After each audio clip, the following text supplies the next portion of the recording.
안녕하세요. 저는 40대 여성으로 남편과 애들을 키우며 그럭저럭 평범하게 살아가고 있는 주부입니다. 평소 이 채널의 애청자이기도 하고요.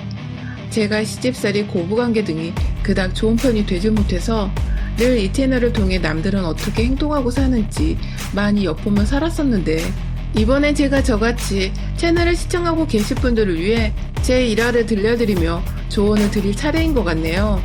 저는 정말 하나도 모난 거 없이, 부족한 거 없이 어릴 적부터 좋은 부모님과 좋은 환경에서 자랐습니다. 저희 부모님 두 분 모두 지금의 저와 남편처럼 그냥 평범한 회사를 다니는 직장인이었고 주부였는데, 서울에서 나고 자란 저희 할아버지가 사셨던 땅이 금싸라기가 되며 땅값으로 돈을 많이 벌었고, 그 돈을 다 6자식에게 나눠주셨는데도 한 사람당 받게 된 유산이 제법 많아서 고모들과 아빠 그리고 삼촌들까지 모두 부유하게 살 수 있었죠. 다들 할아버지 따라서 땅을 사거나 임대업에 눈을 돌려보겠다고 하던 일도 그만둔 채 뛰어들 동안 저희 아버지는 그냥 잘하는 게 회사에서 일하는 것뿐이라며 끝까지 하시던 일을 그만두지 않으셨고, 돈은 모조리 살림을 책임지는 저희 어머니께 맡겼어요. 그런데 이 무슨 럭키한 일인지 아버지는 아버지대로 성실하게 다니던 회사에서 일이 잘 풀려 승진도 잘하셨고, 그런 남편을 보며 내조할 맛이 나는지 어머님도 어머님대로 있던 돈으로 작은 주택부터 시작해 사고 파는 임대업에 고모 따라 뛰어드셔서는 돈을 많이도 저축할 수 있었죠. 원래부터 부유했던 편이었는데 덩달아 더 친척들까지 다 경제적인 여유가 생기는 바람에 저의 돈에 대한 개념은 정말 안드로메다로 향해버렸죠. 그냥 아끼지 않아도 척척 더 쓰라고 돈을 내어주시는 부모님이 계셨기 때문에 돈에 대한 걱정을 따로 해본 적이 없었던 것 같아요. 다행인 건 부모님이 망나니처럼 살다가 재산을 상속받은 것도 아니었고, 모두가 제자리에서 제 역할을 열심히 하시면서 자연스레 재산을 모으셨던 것이어서 그런지 다행히 전 돈에 대한 개념만 없을 뿐 제 일은 무조건 열심히 해야 하는 거라는 배움을 얻었죠. 자기 일에 최선을 다하고 열심히 살다 보면 가진 돈을 누릴 자격이 더 있다는 생각을 하곤 했어요. 그런데 이 제 사상이 좀 이상한 방향으로 가닥을 잡았어요. 제 꿈이 현모양처였거든요. 그 당시에는 왜 그렇게 생각했는지 모르겠지만 전 좋은 남편감을 열심히 찾아서 결혼을 하고 열심히 내조하는 게 제가 제 일에 최선을 다하고 잘 사는 것이라고 생각을 했어요. 내조를 잘하는 현모양처라면 어머니처럼 돈을 쓰고 굴리는 자격을 누릴 수 있지 않을까 싶었던 것이죠. 그리고 이러한 제 꿈은 대학에 가서야 조금씩 실행이 되었습니다. 꿈이 현모양처니 하고 싶은 공부나 직업이 딱히 없었고, 그래서 고민 없이 가장 안정적으로 입학이 가능했던 대학의 과를 선택했어요. 그렇게 입학을 하고 나서 지금의 남편을 처음 만났죠. 남편은 저보다 3살 위에 같은 학과 선배였습니다. 군대를 갔다 막 돌아온 소위 말해 촌티가 팍팍 나는 복학생이었죠. 여중여고를 나오며 남자들과 한 공간에서 수업을 들어본 적이 까마득했었던 저는 대학 생활이 그저 신기하고 다 재밌었어요. 명문대까지는 아니더라도 나름 괜찮은 대학이었기 때문에 여기서 그냥 남편 될 사람 하나를 골라서 평생을 현모양처로 살면 되겠다 싶었죠. 그중 남편은 제가 가장 먼저 찜해놓았던 남자였어요. 그 당시 남편도 겨우 20대 중반이었는데 과묵하고 진중하고 또 매사에 성실한 모습이 갓 20살이 되었던 제 눈에는 그저 어른스럽고 또 존경스럽기만 했죠. 공부도 어찌나 잘하던지 매번 꽈탑을 유지하고 친구들 사이에서도 평판도 좋은데 그 사이에서 나서는 건 싫다며 또래들처럼 왁자지껄 떠들거나 잘 웃지도 않았던 남편은 늘 제게 미스테리한 존재였어요. 소위 말해서 시크하다고 표현을 하잖아요. 우리 남편이 딱 촌스러운 데 시크한, 정체를 알 수 없는 그런 남자의 표본이었답니다. 그런데 이런 남편과 어떻게 부부가 되었냐고요? 바로 오해 때문이었어요. 남편의 친구였던 저희 학과 한 선배가 저를 짝사랑한다며 고백을 하려고 한 적이 있었어요.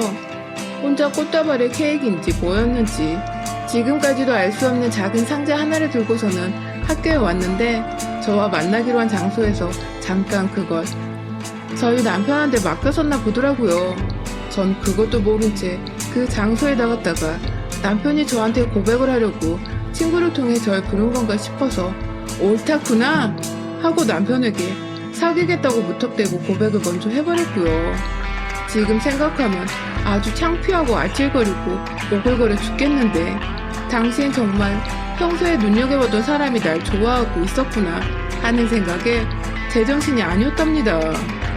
뒤늦게야 저에게 고백을 하랬던 선배가 나타나 다 정정을 했지만 제 마음은 이미 선배가 저를 좋아하는 게 아니었던 실망감으로 먹구름이 가득 껴있었고 어찌저찌 불편한 기색을 내비치며 학교를 다니다가 그런 제가 신경이 쓰였는지 먼저 다가오진 남편과 술 몇 잔을 마시면서 사귀게 되었어요. 남편은 친구들에게 친구가 좋아하는 여자를 뺏어갔다는 소리를 들으며 졸지에 총만 받고 평판 줬던 인간에서 쓰레기보다 못한 인간으로 전락해버렸지만 크게 개의치 않는 눈치였어요. 그때 알았죠. 남편도 절 처음부터 좋아하고 있었다는 것을요. 그렇게 저희는 친하게 지내는 대학 친구들이나 선후배 하나 없이 외로운 커플로 지내다가 남편은 먼저 졸업을 해서 취업을 했고 저는 혼자 학교를 다니기 힘들다며 무턱대고 휴학을 하고서는 잠깐 어학연수를 다녀왔다가 다시 복학하고 졸업을 했어요. 졸업한 이듬해 꿈에 그리던 현모양처가 되고자 장거리 연애까지 무사히 견뎌낸 남편과 결혼식을 올렸고요. 모든 게 참 순조롭고 또 재미있게 흘러갔습니다. 좋아하는 사람과 함께 살면서 그 사람의 뒷바라지를 해준다는 건 힘든 것도 있겠지만 전 사실 너무 재밌었어요. 제 손에 거치지 않은 곳이 없는 남편의 모습에 아침마다 출근을 시키며 어찌나 뿌듯하고 행복하던지. 그렇게 신혼생활만큼 평생토록 우리 결혼은 늘 행복으로 가득 차 있을 것만 같았죠. 하지만 제가 너무 어렸던 나머지 간과했던 것이 있었습니다. 바로 시댁이었죠. 대학을 다닐 때야 너무 어렸던지라 남편과 서로의 부모님을 만나고 인사를 드린다는 생각 자체를 하지 못했어요. 챙겨야 할 의무도 못 느꼈었고요. 그러다가 자연스레 어학연수를 가게 되면서는 장거리 연애를 하다 보니 당장의 애인인 남편과 연락을 한번 하기도 벅차 다른 식구들 생각은 전혀 못했고요. 그 후 한국으로 돌아와 결혼 얘기가 나오면서부터 자연스레 서로의 가족들에 대해 알게 됐고 또 소개시킬 자리를 뒤늦게야 만들게 되었는데요.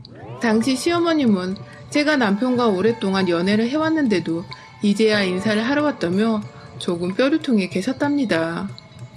전 말씀을 안 하시길래 식사하는 내내 그걸 모르고 있다가 뒤늦게 남편이 계산을 하러 혼자 나간 사이 뒤에서 절 붙잡고 말씀해 주셔서 알았네요. 이렇게 할 말을 툭 내던지시는 시어머니의 성격은 그때 더 예상해봤어야 하는 건데 전 또 제가 어려서 잘 몰랐다면서 그날 시어머니 앞에서 한참을 죄송하다고 앞으로는 자주 연락을 드리고 찾아뵙겠다며 잘못한 것도 없는데 죄송하단 말을 몇 번이고 했었네요.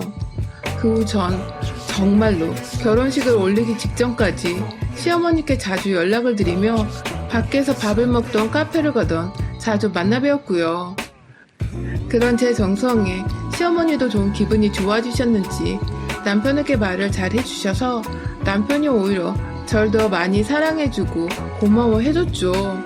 그런데 모든 게 완벽했던 결혼식까지 마무리를 짓고 신혼집으로 입성했던 날, 그날부터 뭔가 삐그덕거렸어요. 여행은 끝마치고 집에 도착해 각자의 부모님께 도착했다는 인사를 드리고 있는데 시어머니가 남편의 수화기 너머로 절 급하게 찾으셨어요. 전화를 건네받아 무슨 일이시냐고 물어보니 시어머니를 대뜸 시댁에 먼저 연락을 해야 하는 거라며 친정 어머니와 통화하고 있는 제게 전화를 당장 끊을 것을 요구하셨어요. 부부가 함께 수화기를 맞대고 시부모님께 예의를 갖춰 전화를 올린 후 그 다음에 친정이 전화를 하는 게 맞다면서 신혼여행 후 긴 비행으로 피곤해 쩔어있는 저를 마냥 훈계하시던 시어머님은 그렇게 제가 정말 친정과의 전화를 끊고 나서 네네 하며 수긍적인 대답을 몇 번이고 올린 후에야 푹 쉬어라 하는 말과 함께 전화를 끊으셨습니다.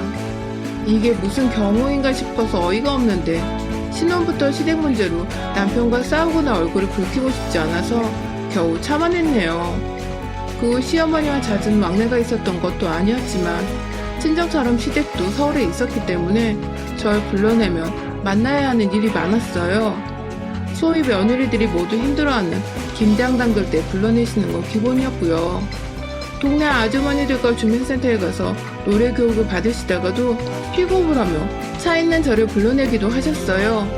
매주마다 수업이 끝나면 말이죠. 상견례하고 결혼식 할 때 저희 부모님 옷차림 있는 하객들의 수준을 보셨는지 재산도 딱히 없으셨고 변변찮은 직장을 다니는 것도 아니셨던 저희 시아버지와 시어머니는 그날 많이 기가 죽어 계신 것 같았었는데 결혼을 하고 나니 돈 많고 잘난 며느리를 뒀다며 제 덕을 아주 톡톡히 보려 하시더라고요. 그나마 남편이 시아버지를 닮은 건지 우리 시아버님은 점잖으시고 말도 별로 없는 과묵한 편이셔서 저와는 집에서 다 같이 밥을 먹을 때 말고는 딱히 볼 일도 없으셨고 얘기할 기회도 별로 없었지만 시어머니는 달랐어요. 잊을만 하면 전화가 와서는 주민센터 픽업을 마주라 하시고 잊을만 하면 뭐가 먹고 싶다면서 데리러 와달라느니 혹은 차려놓으면 저희 집에 오겠다는 말을 하시며 마주칠 일을 꾸역꾸역 만들어내셨죠. 전 이게 다 며느리가 생겨서 어머님도 신이 나니까 그런 거라 생각했어요. 이렇게 다가오는 게 어머님 또래분들의 방식이라 생각을 해서 웬만하면 다 들어드리고 맞춰드리려고 노력을 했죠. 딱히 금전적인 걸 바라는 것 같지도 않았기 때문에 이 정도 인사치레를 하면 왕래하는 정도는 거뜬히 해드리겠다고 마음을 먹었어요. 신혼 초에만 이러다 마실 거라 생각을 했으니까요. 그런데 제 생각은 완전히 빗나갔어요. 그로부터 애를 가지고 낳기까지 무려 7년이 넘는 시간 동안 우리 시어머니는 참 한결같이도 절 달달 볶으시면서 찾으셨습니다. 저희 집이 시댁과 아무리 차를 타고 가도 최소 30분 정도는 걸리는 거리인데 시어머니는 그런 수고와 노력은 생각은 안 하시는지 가까운데 바쁜 척 하지 말라는 말과 함께 절 불러내신다든지 저희 집에 오고 싶은데 차가 마땅치 않으니 데리러 오라며 제가 왕복으로 시댁에 갔다가 어머님을 모시고 다시 저희 집으로 오는 등 불필요한 시간 소모를 많이 하게 만드셨죠. 제가 결혼은 빨리 했지만 임신은 좀 늦게 한 편인데요. 겨우 얻은 아이라 시어머니도 조심스러웠는지 임신했을 때에는 전처럼 잘 불러내시진 않으셨지만 무턱대고 저희 집에 찾아오셔서 제가 잘 먹지도 않은 반찬거리들을 만들어 오신다든지 그러다 남편도 저도 아무도 그 반찬을 먹지 않고 남겨두면 시어머니 정성 무시하는 거냐며 남편까지 불러내 저희 앞에서 만들어 온 건 제때 해치워 놓으라고 잔소리를 하기도 하셨습니다. 안 만들면 시간도 절약되고 저희는 억지로 안 먹어도 되고 좋은데 시어머니는 굳이 저와 남편이 사는 모습을 보고 싶다는 이유로 집에 일거리들을 만들어 오곤 하셨죠. 점점 그런 시어머니의 막무가내 행동들이 제 힘에 붙였지만 전 또 저대로 그것마저 아들을 향한 사랑이시겠지 하며 최대한 좋게 생각해보려 했습니다. 안 그럼 싸우고 완전히 등지고 사는 방법밖에 없었으니까요. 그러다가 남편이 회사 발령이 나는 바람에 경남 지방으로 내려가게 되었습니다. 남편 혼자 보낼 수가 없어서 저도 아이 데리고 서울을 떠나기로 결심을 했죠. 그렇게 얼떨결에 저희 가족은 거의 10년을 나고 자란 서울을 떠나 지방에서 거주하게 되었어요. 그간 시어머니와도 당연히 왕래는 있었습니다. 명절이면 어김없이 저희가 서울로 올라가 부모님께 인사를 드렸었죠. 하지만 그것 말고는 시어머니도 거리가 부담스러우셨는지 절대 먼저 저희 집에 찾아오신 적이 없었습니다. 그렇다 보니 그 10년이란 시간 동안은 제게 오히려 자유스러웠고 또 편안히 제 가족들에게만 몰두할 수 있는 시간이었어요. 그 사이 둘째 아이가 또 생겨났고 그래서 친정엄마의 손길이 필요해 잠시 서울 친정집에 머무르기도 했었는데 이상하게 시어머니는 제가 친정에 있다고 하니 손주 보러 오는 것도 불편해하시고 그냥 잘 지내다가 집으로 돌아가란 말만 남기시더라고요. 그렇게 지방에 내려가면 한동안은 어머님이 아이를 못 보실 테니 조금이라도 보시라고 몇 번이고 친정에 오셔도 된다는 말을 전했는데 끝까지 거절하신 우리 시어머니. 그 후로도 굳이 먼저 보고 싶다는 말씀을 안 하시길래 전 저대로 시어머니 생각을 해서 지방으로 다시 내려가기 전에 아이를 데리고 시댁에 한번 들렸습니다. 그런 저와 아이를 보며 무지하게 반가워하시던 시어머니를 보니 저도 마음이 편안했고요. 그러다가 한 3시간 정도 후 곧장 KTX를 타고 지방으로 내려가야 해서 내려가려는데 시어머니가 나서는 제 뒤에서 뜬금없이 그러시더라고요. 인정머리 없는 년이라고요. 처음엔 잘못 들었나 싶어서 뒤돌아 물으니 썩 꺼지라는 말과 함께 홀로 안방으로 들어가셨어요. 옆에서 같이 당황해하던 시아버지는 애써 무시하란 말로 애두르며 절 황급히 밖으로 내보내셨고요. 기차 시간에 쫓겨 어쩔 수 없이 그냥 시댁을 나오긴 했지만 한 달 내내 기분이 나쁘고 찝찝한 마음을 지울 수가 없었어요. 그렇다고 먼 지방에서 서울로 굳이 전화를 걸어 수학에 대고 어른한테 따질 수도 없는 노릇이고, 자연스레 저도 육아를 하느라 바쁘다며 그 일을 잊게 되었고, 다음에 명절에는 또 아무렇지 않게 저를 대하시길래 어머님도 잊으신 줄 알고 저도 머릿속에서 지워버렸습니다. 그러다 올해 저희가 다시 서울로 올라오게 되었어요. 지방에 한번 데려갔다 3, 4년 후엔 다시 서울로 올 줄 알았는데 자꾸만 서울 발령이 다시 미뤄지고 기다리다 거의 10년이 지나고 나니 저희도 마냥 이렇게 살 수 없겠더라고요. 저보다도 아이들 교육을 생각해서 더 많이 고민했던 남편은 결국 일을 그만두기로 결심했고, 마침 중소기업을 운영하고 있던 친구가 서울에 있어서 그 회사로 이직을 하게 되었습니다. 월급이 줄어드는 경제적인 부분은 제가 친정으로부터 받을 재산이 있기 때문에 먼저 남편에게 걱정하지 말라며 오히려 남편이 직장을 그만두는 것에 찬성을 했어요. 그렇게 홀가분하게 지방에서의 모든 삶을 끝마치고 다시 서울로 올라온 그날, 그간 전세를 주고 있어서 다른 사람이 살고 있었던 저희 집을 새로 싹 인테리어 시공을 하기로 했죠. 그래서 저희 가족들은 모두 평수가 보다 넓은 친정집에 들어가서 임시적으로 살게 되었고, 저는 시공 중인 집을 왔다 갔다 하면서 전반적인 이사 관리를 하게 되었어요. 남편은 퇴근 후에야 잠깐 이 집에 와서 같이 공사가 된 집을 보다가 함께 저와 친정집으로 가곤 했고요. 아이들 학교 전학시키고 다시 집수리하고 꾸미는 데까지 신경 쓸 것들이 정말 너무 많더라고요. 이걸 다 몇 주 사이에 빠르게 끝낼 수 있을까 싶어서 저는 아이들 학교 보내놓고 나면 방과 후까지는 친정 엄마한테 맡기고 온전히 집수리만 신경을 썼는데 며칠 전 시어머니께서 찾아오셨습니다. 저한테 미리 말씀도 없으셨는데 제가 여기 공사 관리를 하고 있다는 소리를 남편한테서 들었는지 제가 있는 걸 알고 오셨더라고요. 오셔봤자 죄다 공사판이라 마땅히 앉을 자리도 없는데 옆에 오셔서 팔짱을 끼시고는 집을 둘러보시던 어머님은 그렇게 반나절 내내 남편이 퇴근하고 집에 올 때까지 내내 제 옆에서 제대로 궁시렁거리고 제 기분을 더럽힌 채 서성이셨습니다. 그냥 제가 서울 올라와서 곧장 인사를 드리지도 않은 채 친정으로 들어갔기 때문에 화가 나서 그걸 표현 중이시란 생각이 번쩍 들더군요.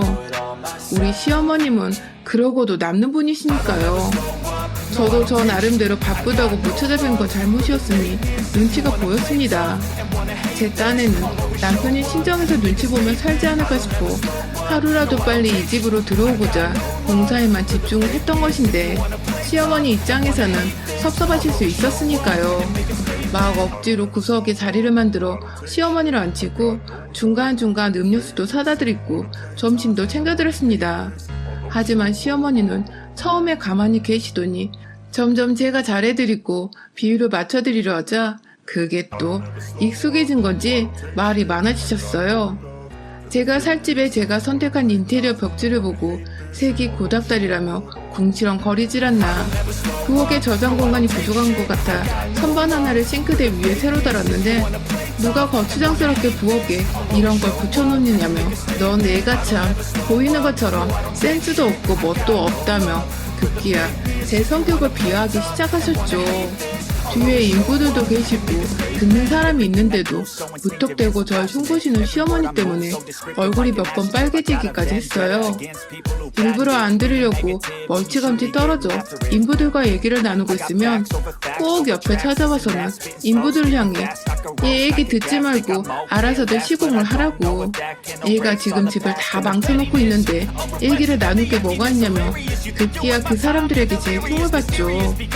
정말 너무 힘들고 지친 와중에 시어머니까지 이러시니 뚜껑이 여러 번 열렸습니다. 입 밖으로 정말 닥치시란 욕이 막 튀어나올랑말랑 하는 중이었어요. 그러다 남편이 집에 왔어요. 공사판인 집에 자기 엄마가 떡하니 서 있는 걸 보고 남편도 흠칫 놀란 눈치였어요. 남편한테도 제가 어디 있는지만 들었을 뿐 집으로 가겠다는 말을 안 하셨던 모양이더라고요.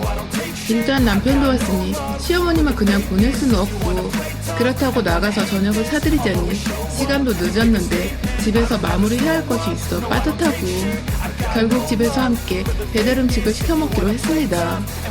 시어머니께는 언제든지 좋은 음식은 나중에 또 사드릴 수 있으니 일단 내일 출근을 해야 하고 또 집에 가서 봐야 하는 아이들을 생각해서 빠르게 저녁을 먹기로 했죠. 그렇게 식탁도 없는 집에서 바닥에 쭈그려 앉아 중화 요리를 시켜 먹었어요. 혹시 몰라 어머님을 위해 고추 잡채에 중화 비빔밥까지 주문해서 인원수보다 좀 더 여유가 있게 주문을 했고요. 그런데 처음에 주문 전화를 할 때부터 표정이 좋지 않으셨던 시어머니는 이내 음식들이 도착해 저희가 하나 둘 수저를 들기 시작하자 완전히 기분이 상하셔서는 갑자기 밥 먹고 있는 저희 앞에서 뭐 이런 정신 나간 년이 다 있냐며 욕을 퍼부으시는 게 아니겠어요? 제가 정신 나간 년이라는 거예요. 시어머니를 앞에 두고 중국 요리를 시키냐고 식탁도 없이 바닥에 쭈그려 앉아 먹게 하냐며 막 따지고 욕을 퍼부으시다가 결국 이건 너나 먹으라며 앞에 있던 볶음밥을 엎으셨어요. 하루 종일 서서 일하다가 시어머니까지 상대하려니 정말 미쳐버리겠더라고요.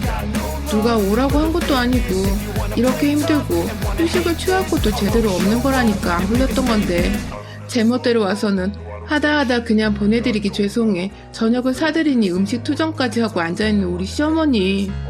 눈앞이 까마득해질 때 남편이 그런 시어머니를 향해 그만 좀 땡깡을 부리시라고 한마디를 거뒀고 그러자 시어머니는 더 불같이 화를 내며 마귀를 갈기 시작했어요.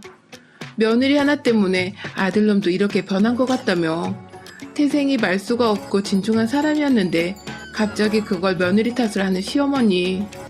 저한테 손가락질을 하며 네가 나를 우습게 알아서 생긴 일이니 네가 책임지라고 아들을 물어내고 급기야 이혼해서 내 집 안에서 나가라며 쌍욕을 퍼붓는데 캬. 저도 해탈을 했는지 헛웃음이 나오더라고요. 그런 저를 향해 몇 번 손으로 제 어깨를 치는 시어머니께 앞에 놓여진 시어머니 드리려고 일부러 산 그 고추 잡채를 확 엎어버렸습니다. 하마터면 그릇채로 시어머니를 때릴 뻔한 걸 겨우 그릇은 제 손으로 막았지만 그 사이 흘러내려 난리난 양장피 재료들로 뒤범벅이 된 시어머니는 음식에 든 특유의 겨자 소스 때문인지 여기저기 다 따갑다며 남편을 붙잡고 막 울먹이기 시작하셨어요. 이 상황에 그저 놀란 남편은 입을 떡하니 벌린 채 충격을 받은 표정으로 입에 자장면을 문 채 앉아있었고 전 그런 시어머니를 일으켜 세워 화장실로 들어가서는 샤워 수화기를 대고 시어머니한테 또 한 번 확 뿌려버렸답니다. 어머니, 겨자소스 시키는 중이니 참으세요? 하면서 확 물세례를 퍼부으니 이걸 싫다 할 수도 없고 그렇다고 겨자소스를 그대로 묻힌 채 있을 수도 없던 시어머니는 가만히 얌전한 강아지 마냥 서서 제 손에 몸을 의지하고 계시더군요. 그렇게 그날 시어머니는 반정신이 나간 채로 한마디를 더 하지 않으셨고 젖은 옷이 걱정된다는 남편의 도움을 받곤 시댁으로 무사히 가셨답니다. 저는 그런 시어머니께 냄새나서 같이 못 있겠다며 혼자 택시 타고 집으로 먼저 돌아왔고요. 나중에 남편을 통해 들어보니 시어머니는 가는 길에도 아들과 단 한마디를 안 나누셨대요. 집에 도착해서는 곧장 샤워를 하시고는 침대에 들어 누우셨다고 합니다. 그러게 그렇게 충격받을 거 좀 며느리한테 살갑고 친절하게 대하셨으면 그런 험한 꼴은 안 보셨을 텐데 왜 자꾸 안 해도 될 말은 해가며 귀한 집에서 쓴소리 한 번 안 듣고 자란 저한테 성질을 건드려서는 저도 몰랐던 저의 공격성을 확 끄집어내신 건지. 우리 시어머니 충격을 받으신 만큼 앞으로도 한동안은 좀 조심하시며 며느리와는 둘 수 있는 거리를 최대한 두고서 멀찌감치 떨어져 사시기를 진심으로 건강을 생각하며 조언드립니다. 여러분의 생각은 댓글로 남겨주세요. 오늘도 시청해주셔서 정말 감사합니다.